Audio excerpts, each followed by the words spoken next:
اور سٹی کے بارکس علاقے میں ہنومان مندر کی مورتی کو نقصان پہنچایا گیا۔ تلنگانہ کے دارالحکومت شہر حیدرآباد کے علاقے بارکس میں واقع قدیم ہنومان مندر کی مورتی کو نقصان پہنچایا گیا۔ اس واقعے کے بعد بے چینی پھیل گئی۔ اطلاع ملتے ہی پولیس وہاں پہنچ گئی اور علاقے کا معائنہ کرنے کے بعد نامعلوم افراد کے خلاف کیس درج کر کے تحقیقات کا آغاز کر دیا۔ دوسری جانب اس واقعے پر مقامی افراد نے تشویش ظاہر کی ہے۔ شہر حیدرآباد میں مندروں کو نشانہ بنانے کے واقعات میں اضافہ ہو رہا ہے، جو امن و امان کے لیے خطرہ ہے۔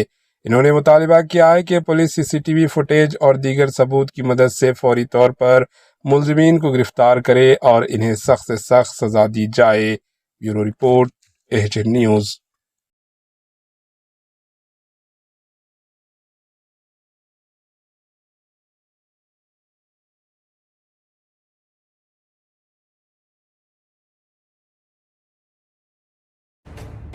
AHN نیوز کے یوٹیوب چینل کو سبسکرائب کریں اور بیل آئیکن کو دبانا نہ بھولیں تاکہ آپ کو ہر نئی آنے والی ویڈیو کا نوٹیفیکیشن بر وقت مل سکے۔